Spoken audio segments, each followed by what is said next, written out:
성경 말씀 마태복음 9장 35절에서 10장 4절까지의 말씀입니다. 같이 읽겠습니다.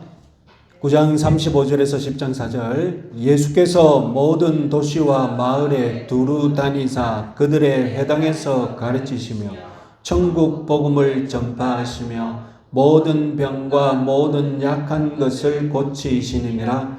무리가 보시고 불쌍히 여기시니 이는 그들이 목자 없는 양과 같이 고생하며 기진함이라.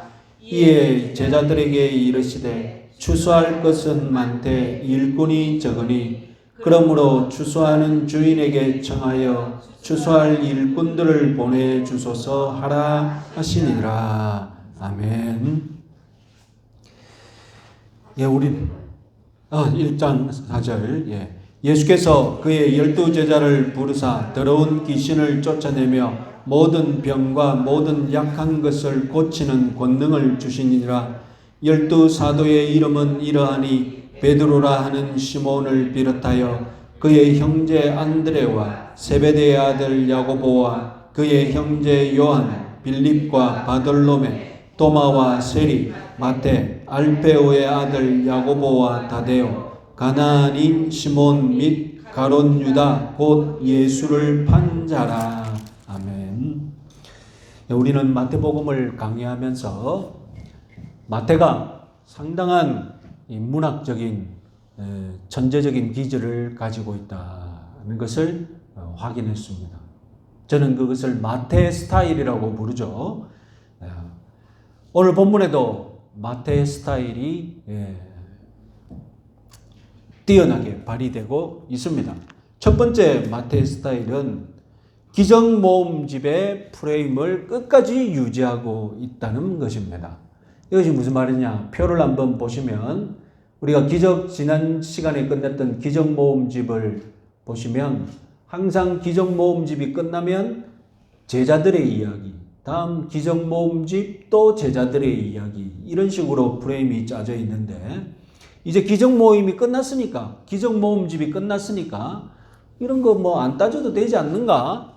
그렇게 생각했는데 여러분 3차 기적모음 다음에 또 제자 이야기가 나온다는 것입니다. 그것이 바로 오늘 본문을 보았듯이 12제자를 파송하는 이야기가, 그리고 조금 뒤에 보면 파송 설교, 제자들이 파송받으면서 지켜야 할 파송 설교도 시작됩니다. 그러니까 마태는 끝까지 자기 스타일을 고집하고 있는 겁니다. 3차 기적모음집이 끝난 다음에 또 계속해서 제자들 이야기를 하고 있는 것입니다. 또 독특한 마태 스타일 두 번째, 그것은 오늘 본문 9장 35절이 마태복음 4장 23절을 반복하고 있다는 사실입니다. 여러분 보시다시피 마태복음 4장 23절과 마태복음 9장 35절은 단어 몇 개만 빼고 똑같습니다. 헬라상으로도 마찬가지고요. 마치 책장의 양끝처럼, 다음 표를 한번 보실까요? 마치 책장의 양끝처럼 산상설교와 기적모음집을 똑같은 말씀이 감싸고 있다고 학자들은 얘기를 하죠. 그래서 머리와 꼬리가 상응한다, 숨이 상관이다, 이런 말을 합니다.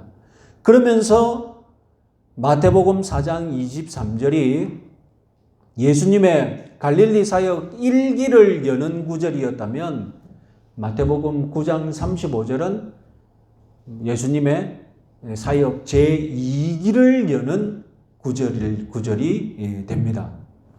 1기나 2기나 예수님은 변함없이 설교하시고 기적을 행하십니다. 기적모음집 다 끝났다고, 기적모음집에 10가지 기적이 나왔다고 그 이후로는 기적이 없느냐? 그것도 아닙니다. 기적모음집 이후에도 예수님의 기적은 계속 보고되고 있습니다. 그럼 차이가 무엇이냐? 결정적인 차이가 마태복음에는 제자들의 활약입니다. 사역 1기에는 분명히 제자들이 예수님과 동행하고 있었습니다. 그런데 성경을 아무리 읽어봐도 제자들이 언급이 안 돼요. 여러분 거라사의 귀신을 쫓은 그 본문을 보십시오. 마태복음을 읽으면 여기에 예수님 혼자만 있는 것 같아요. 제자들은 일절 언급하지 않습니다. 그것이 마태복음의 제1기의 특징입니다. 그런데 제2기 때부터 이제 제자들이 언급되고 제자들이 주목받습니다. 이렇게 마태복음이 제자들을 주목하게 되고 예수님이 제자들을 파송하게 된 배경, 바로 35절입니다. 예수님은 두루 다니시며 가르치시고 천국 복음을 전파하시고 모든 병과 모든 약한 것을 고치셨는데, 그런 활동한 결과 예수님이 새삼스럽게 절감하게 된 것이 있었다는 것입니다. 36절입니다. 36절, 무리를 보시고 불쌍히 여기시니 이는 그들이 목자 없는 양과 같이 고생하며 기진함이라. 이스라엘 민중들이 너무 고생하고 기진해 있는 현실을 예수님은 실감하신 것입니다. 여기 고생하다의 헬라어는 매맞고 괴롭힘을 당한다는 뜻입니다. 기진한다의 헬라어는 무기력하게 내던져졌다는 뜻입니다. 자, 이런 목자 없는 양들의 상태를 한번 상상해 보세요. 맹수가 나타났습니다. 목자가 없습니다. 그러면 맹수를 피해 온 사방 다 도망 다녀야 되겠죠. 그러면 맹수는 지칠 때까지 꾸준히 따라다닙니다.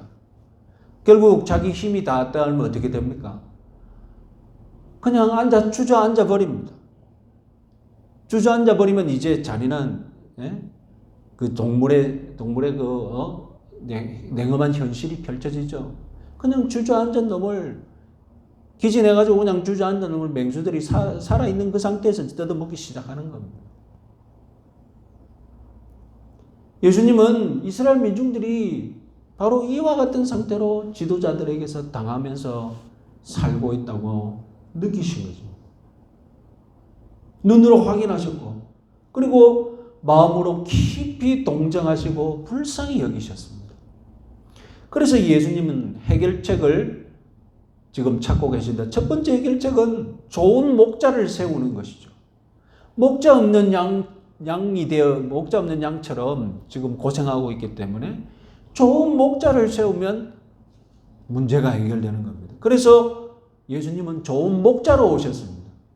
하나님은 메시아를 보내실 때에 좋은 목자로 보내셨습니다.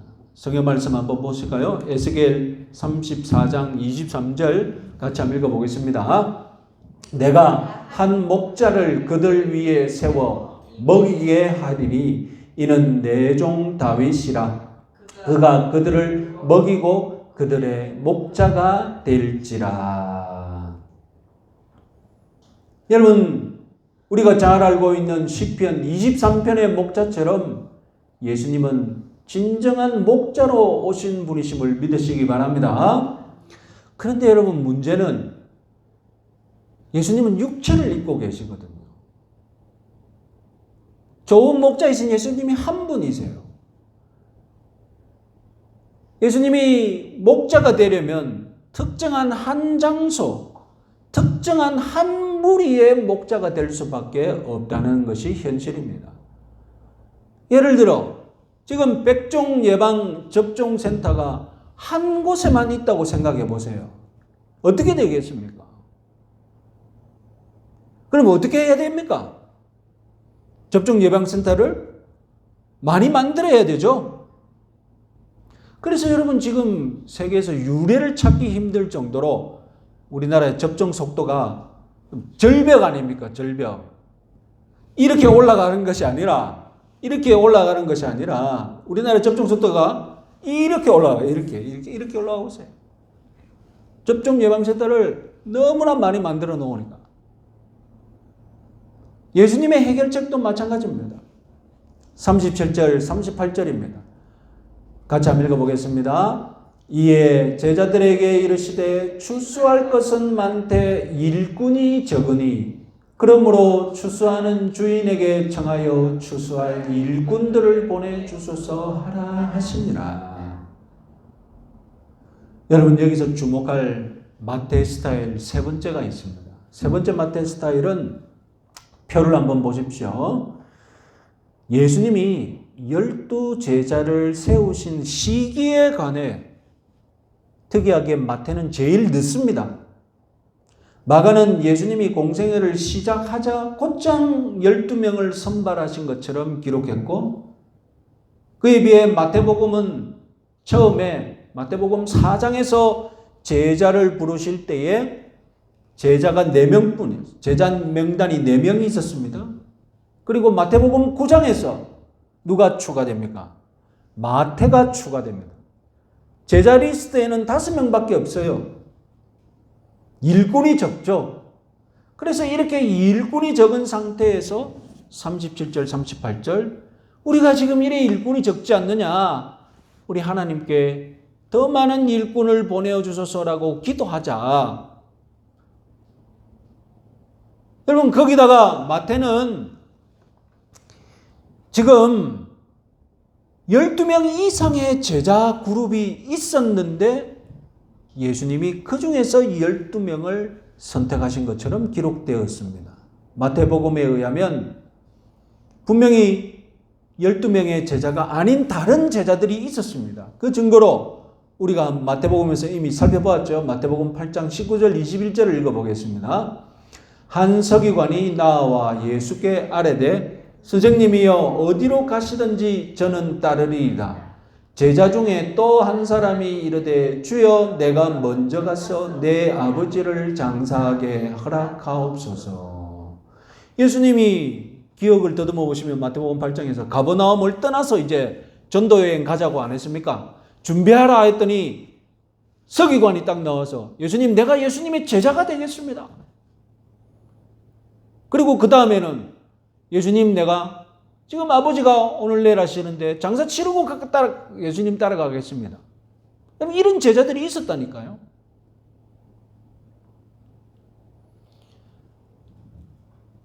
그리고 제자가 12이 확정되고 나서도 나중에 보시면 부자 청년이 와가지고, 그죠? 예수님, 내가 예수님의 제자가 하게 되었습니다. 그러니까 예수님 받아주시지 않습니까? 그러니까 마태복음은 예수님이 오랜 기간 동안 12명의 제자 외에도 더 많은 제자 그룹이 있었는데 그들을 가르치면서 엄격하게 12명을 선발하는 과정이 있었다는 것입니다. 이렇게 예수님은 제자들을 선택하는데 신중하셨고, 그러는 동안 사실상 예수님 혼자 천국 복음을 전하고 계셨습니다. 제자 5명이 있었지만 추수할 일꾼으로는 역부족이었습니다.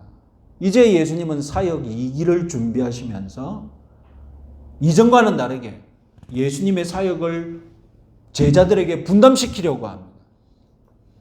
그래서 추수할 일꾼, 그리고 예수님 같은 작은 목자들, 이들을 보내달라고 아버지께 기도하자는 것입니다. 그리고 기도가 끝난 뒤에 자연스럽게 어떻게 됩니까? 기도가 끝난 뒤에 이제 12명의 제자 리스트가 완성되는 것입니다. 이것이 바로 마태만의 스타일인데, 저는 개인적으로 마태가 마가와 누가보다 더 설득력이 있는 것 같습니다. 자, 10장 1절부터 부름받은 제자들을 소개합니다. 예수님이 제자들을 선택하신 목적 무엇입니까?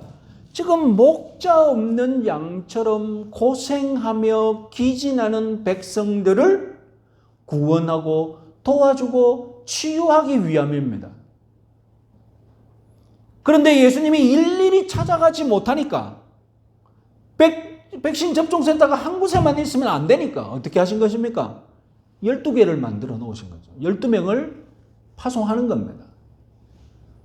그래서 예수님의 대리인, 예수님이 못 가시니까 예수님의 대리인을 지금 12명 확보해 놓으신 것입니다. 생각해 보십시오. 예수님의 대리인이라면 예수님처럼 백성들을 치유하고 도와줄 수 있는 대리인이자 하지 않겠습니까? 예수님의 대리인이라고 또 왔는데 아무 도움이 못 돼. 그러면 대리인 처음부터 안 와야죠. 오나면 안 한데 뭘 하고 파송합니까? 제자들의 수준을 생각해 보세요. 갈릴리 출신 어부를 예수님이 대리인으로 보냈습니다. 그럼 이들이 무슨 선한 일을 할 수 있겠습니까? 목자 없는 양처럼 고생하고 기진하고 있는데, 어부니까 갈릴리 호수에서 고기 잡아가지고 먹을 것은 제공해 줄 수 있겠네. 그렇다고 그들이 진짜로 고생하는 것을 이 갈릴리 어부들이 해결할 수 있습니까?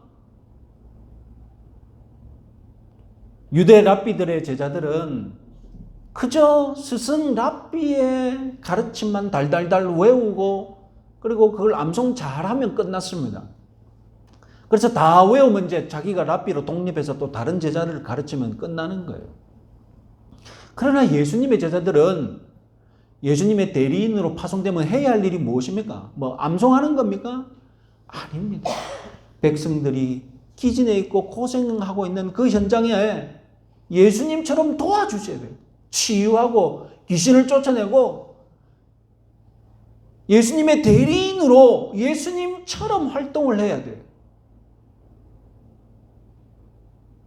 지금 그들이 할 수 있습니까? 그래서 예수님은 모험을 감행하십니다. 10장 1절을 읽어봅시다. 예수께서 그들의 12제자를 부르사 더러운 귀신을 쫓아내며 모든 병과 모든 약한 것을 고치는 권능을 주시니라. 지금 제자들 수준으로는 도움이 안 되거든요. 그런데 백성들은 지금 고통을 당하고 있어요. 그 예수님의 결단을 내리신 거죠. 이들에게 내가 권능을 나눠줘야 되겠다.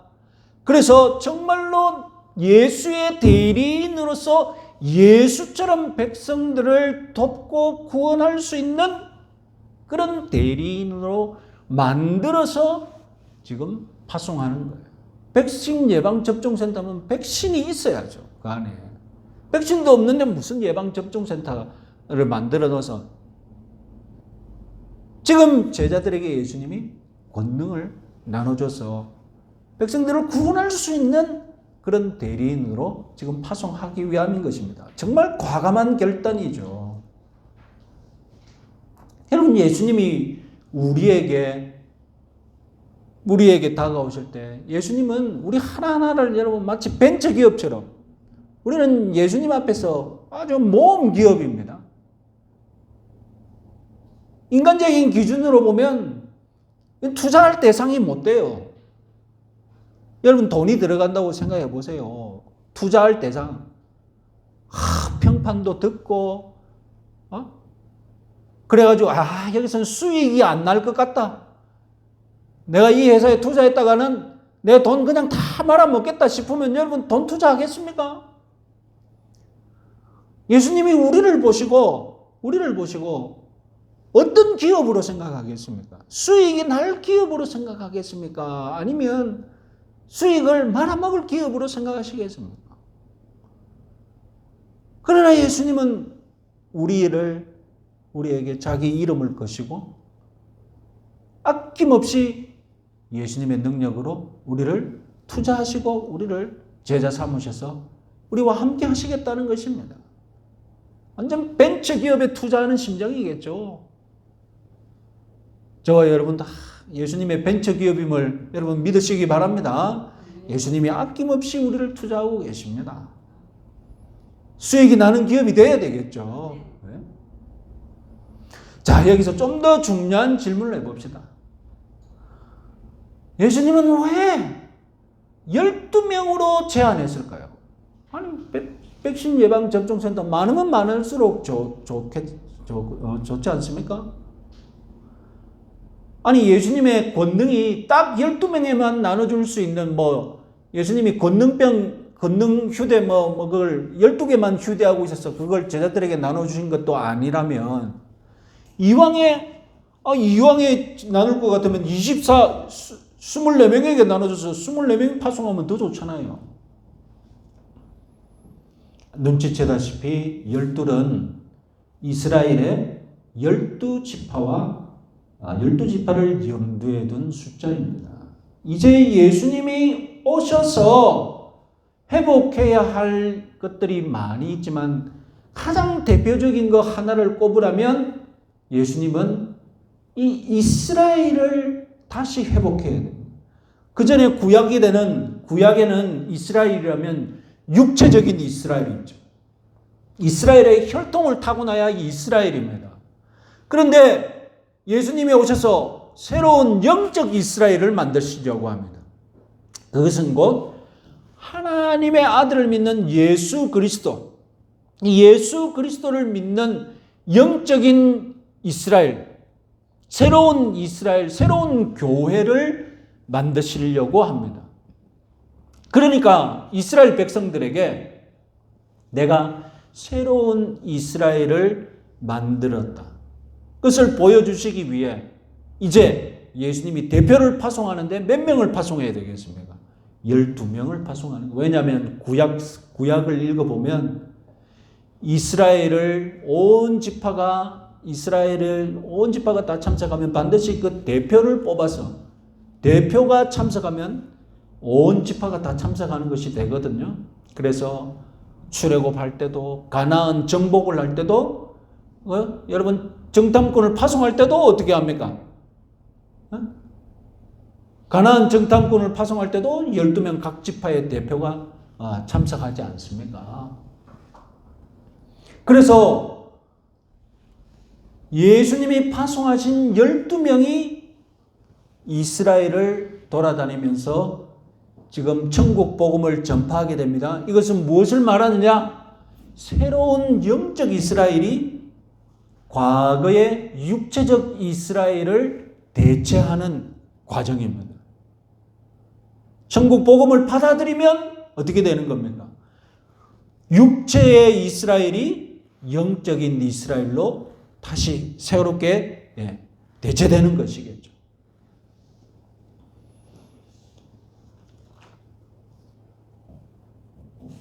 자, 이제 네 번째 마태의 스타일, 마지막으로 주목할 네 번째 마태의 스타일이 있습니다. 마태만 2절에서 12제자를 12사도라고 말했습니다. 우리말 성경에는 누가복음 9장에도 12사도라고 번역이 되어 있습니다. 그러나 원래 없는 단어 사도를 집어넣어서 번역해 놓았습니다. 그래서 헬라어성으로 사복음서 중에는 12제자를 사도라고 표현한 성경은 마태가 유일합니다. 사도, 여러분 한자를 풀이해 보면 시키다 사자, 그리고 무리 도자입니다. 그리고 헬라어로는 아포스텔로라는 단어에서 나왔는데 여기서 보낸다라는 뜻입니다. 그리고 이 헬라어에서 사도를 뜻하는 영어 어파슬이 나왔습니다. 그러니까 사도란 말의 헬라어는 무슨 뜻이냐? 주님이 보낸 사람, 주님이 무슨 일을 맡겨서 해라고 보낸 사람입니다. 그리고 그 보낸다의 이제 라틴어가 미시오거든요.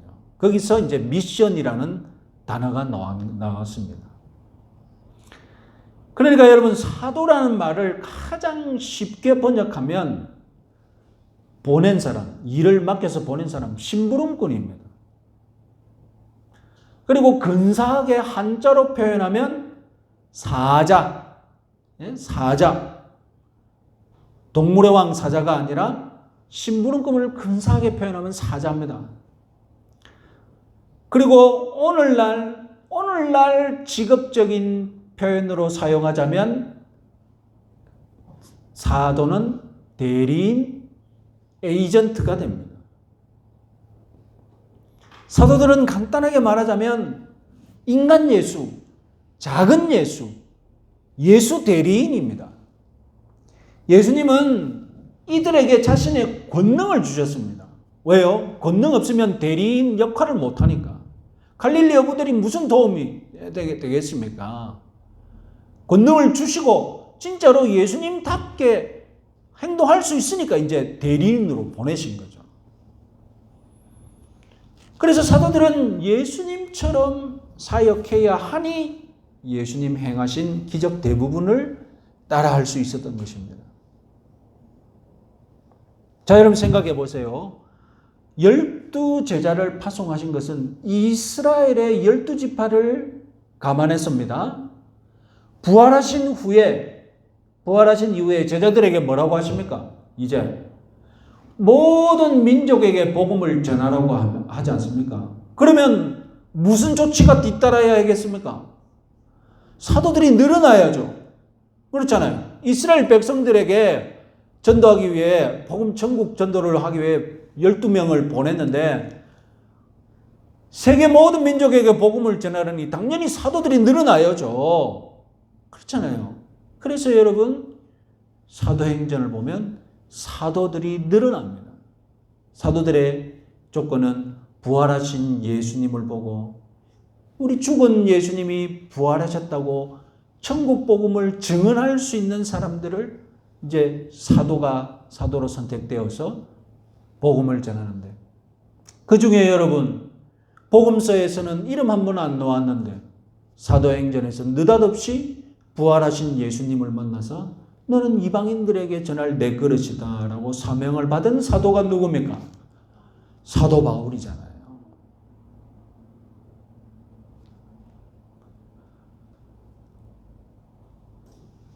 그래서 사도행전 6장에서 12사도라는 말이 나오고 그 뒤로는 이제 12제자는 사라집니다. 사도행전 6장 이후로는 어떤 세계가 열린 겁니까? 12사도의 시대가 아니라 더 많은 사도의 시대, 수십 명의 사도들의 시대가 열리기 때문에 이제 더 이상 12제자, 12사도라는 말이 안 나옵니다. 자, 이렇게 여러분 되면 복음서에서는 예수님과 예수님의 가르침을 받았던 12제자가 있었다면 초대교회 와서 사도행전에 들어오면 어떻게 됩니까? 예수님의 대리인, 예수님의 대리자인 사도들과 그 사도들에게 목양을 받는 성도들, 초대교회 성도들이 있다는 것입니다. 무엇보다도 사도행전에서는 예수 그리스도를 영접하고 그리스도의 복음을 따르는 모든 이방인들을 다 가리켜서 뭐라고 부릅니까? 제자라고 부릅니다. 복음서에서는 12명의 제자를 엄선해서 선발했는데 사도행전에 가니 예수 그리스도를 믿고 성령을 받으면 이제 모든 민족 이방인들일지라도 제자가 되었다고 선언합니다. 그래서 예수님이 복음서에서 예수님이 12제자를 양육하신 것처럼 사도행전에서는 예수님의 대리인들이 수많은 그리스도인들을 목양하는 그런 장면이 나오게 되는 것입니다.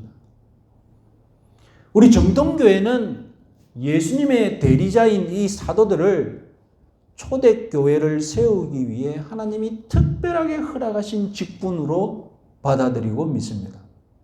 사실 성경을 읽어보면 사도라는 직분이 초대교회 때만 있고 그 이후로는 있을 수 없다고 가르치는 구절은 없습니다. 하지만 우리 전통적인 교회는 사도라는 직분을 초대교회 때만 있었던 특별한 직분으로 믿습니다. 오늘날 우리는 이 사도들의 특별함을 유의해야 합니다. 왜냐하면 이 사도들이 우리 신약 성경을 다 썼어요. 여러분 예수님은 복음을 말씀만 하셨지 예수님이 기록해서 준 복음이 아니잖아요. 예수님 말씀하신 것을 누가 다 기록해 받아 적었습니까? 사도들입니다. 우리는 사도들의 글을 믿는 거예요. 예수님의 말씀을 기록한 사도들의 기록을 다 믿는 거예요. 아시다시피 신약 성경에서 제일 많은 기록을 남긴 사도가 누굽니까? 사도 바울이지 않습니까? 우리가 사도들의 글을 성경으로 인정하는 가장 큰 이유 무엇이겠습니까? 사도들의 글이 왜 예수님 말씀과 똑같다고 우리는 믿습니까? 그 이유가 근본 이유가 어디 있습니까? 예수님이 대리인이니까요. 예수님이 이들에게 뭘 주셨습니까? 권능을 주시고 너는 내 대리인이라고 파송을 받은 사람이니까 그 대리인을 받는 사람은 우리는 누구를 받아야 됩니까? 우리가 사도를 내가 영접한다고 해도 나는 누구를 영접하는 겁니까? 예수님을 영접하는 거예요. 그들은 예수님의 이름을 가지고 예수님의 권능을 가지고 교회에 온 사람들이니까. 오늘날 사도의 이런 특별한 권위를 무시하는 운동들이 있습니다. 교회 갱신운동이라는 허울 좋은 명분으로 신사도 운동이라는 인기를 끄는 운동이 있습니다. 벌써 여러분 이름 자체에서 사도라는 말을 함부로 사용하고 있어요. 오늘날 우리들 공동체 가운데에서도 사도가 있을 수 있다. 이런 생각 이미 중세 때부터 있었습니다. 중세 때부터 우리 모임 가운데 사도를 뽑자. 이런 운동이 있었어요. 어떤 집단에서 그런 생각을 하겠습니까? 내가 은사가 넘치거든. 은사가 넘치니까 자기를 무엇으로 생각하니까 이건 내가 사도가 된 거 아이가? 그래서 중세 때부터 성령의 은사를 강조하는 운동들이 반드시 옆길로 빠지기 시작하면서 우리 안에 사도가 있을 수 있다. 여기 은사가 가장 많은 사람이 사도가 될 수 있다. 자기들끼리 사도를 세우고 사도 제임스 이런 식으로 서로 부르면서 사도 교회. 그래서 자기 이름 앞에 사도라는 말을 붙여. 우리는 사도적인 교회다. 사도신경만 고백하면 다 사도공이지 꼭 그 교회 앞에 사도라는 말을 붙이는 것 자체가 벌써 그 이단적인 성향을 드러내고 있는 거예요. 코미디를 하고 있는 거죠. 그래서 이들은 서로 사도라고 부르면서 자기들이 초대교회를 복원하고 있다고 착각을 해요. 우리 교회는 사도가 있고 초대교회처럼 은사가 있고 그러니까 자기 공동체는 마치 초대교회를 회복한 공동체라고 착각하는 거예요. 이들은 자신을 사도라고 얘기했죠. 우리 모임은 사도적인 공동체라고 했지 여기 누구 가운데 예수라고 말한 사람이 없으니까 이단이 아니라고 생각해요. 그러니까 이단의 교주들은 자기들이 예수님급이라고 얘기하는 바람에 이단이라고 판별받지만 우리는 사도적인 공동체다. 그냥 우리는 사도적인 존재가 있다. 사도적인 그런 인물이 있다. 이 정도만 말하면 이단이 아닌 줄로 생각해요. 그러나 여러분 아까 말씀드렸듯이 사도들의 말씀은 곧 누구의 말씀입니까? 예수님의 말씀입니다. 사도들의 말은 곧 예수님의 말입니다. 예수님의 대리인이기 때문입니다. 자신을 사도라고 생각하는 사람? 그러면 자기들의 말을 누구의 말이라고 생각하는 겁니까? 자기 말을 예수님의 대리인이라고 생각하고 말하는 거예요. 겉으로는 아니라고 하겠죠. 겉으로는 겸손하게 나는 예수님의 같은 그런 존재도 아닙니다. 그러나 내가 사도 같은 존재입니다 라고 말하는 것 자체가 예수님과 동급이라니까요. 자기가 사도라고 생각하면 자신의 말을 사도의 권위가 있다고 생각하고 사도의 권위는 곧 주님의 권위죠. 실제로 이들은 예언을 받았다라고 말하면서 그러면서 자기가 받은 예언을 뭘로 받아들이게 합니까? 하나님의 계시로 받아들이게 하잖아요. 믿어도 되고 안 믿어도 되는 계시가 아니라 자기가 받은 계시를 믿으라고 하지 않습니까? 자기가 사도라고 생각하는 사람, 그리고 그 교회가 무슨 사도적인 교회니 이렇게 뭐 사도를 강조하는 사람. 여러분, 정통교회는 사도신경 고백하면 다 사도적인 교회로 다 인정받는 것이지, 그 교회 이름 앞에 특별하게 사도를 넣고, 그리고 우리 교회에 사도 같은 존재가 있다고 뭐 인정하고, 그게 이단입니다, 이단.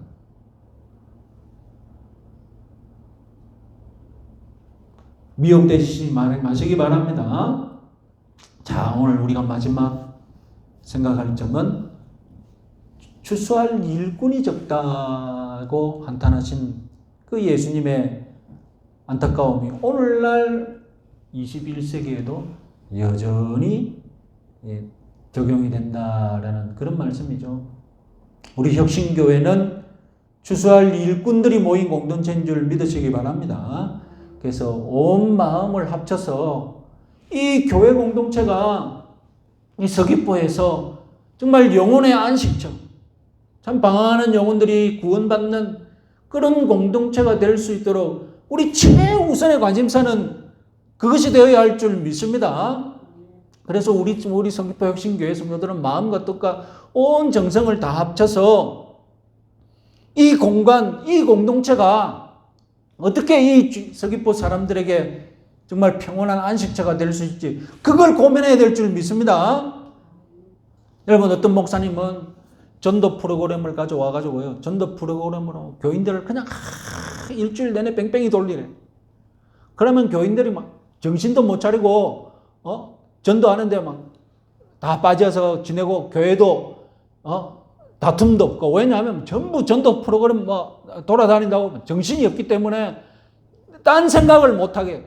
그래서 전도 프로그램 열심히 돌리면 교회가 조용하고 부흥이 된다는 거예요. 그래서 교인들이 익숙해집니다. 이제 전도 프로그램 막 익숙해져가지고 이제 여력이 생기죠. 딴 생각 여력이 생기면 어떻게 하면 되겠습니까?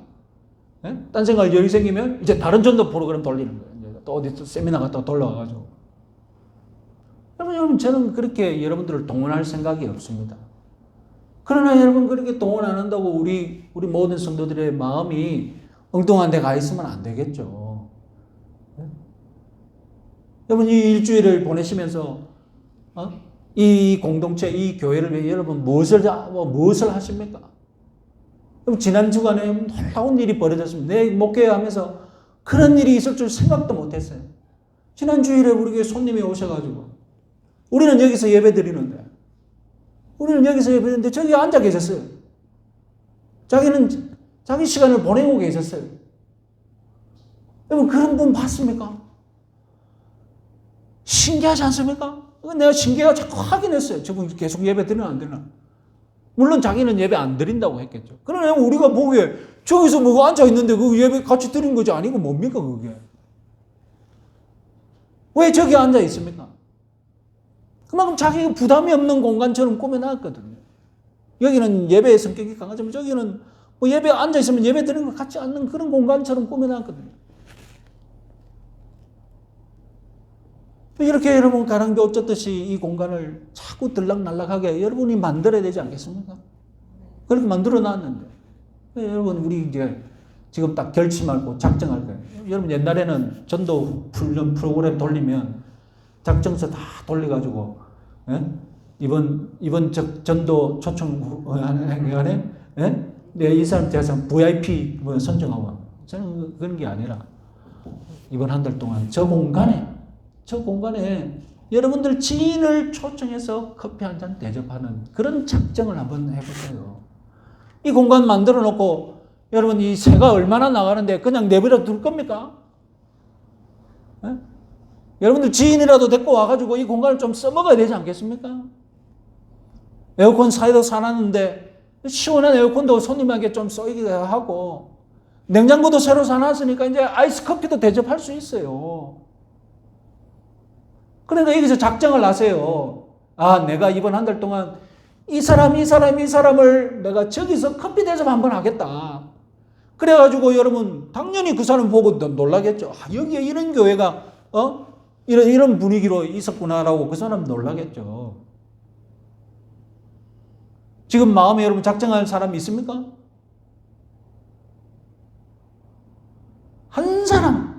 한 달에 한 명, 내 주위에 내가 알던 친구, 지인, 한 달에 한 명 딱 이 공간에 와서 커피 대접하겠다.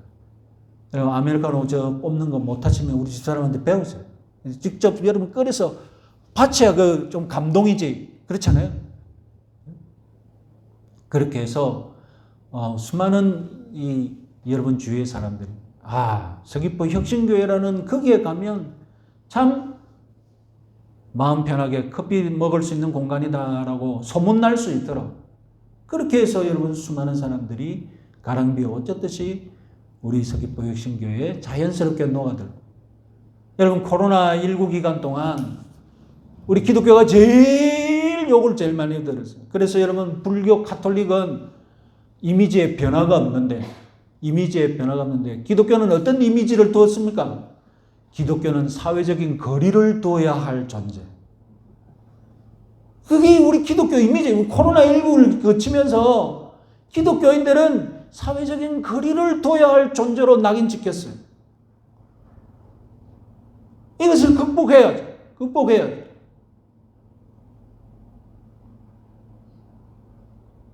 우리 서귀포 혁신교회가 정말로 추수할 일꾼들이 모여있는 교회로 우리 헌신하시는 그런 한 주간 되시기 바랍니다.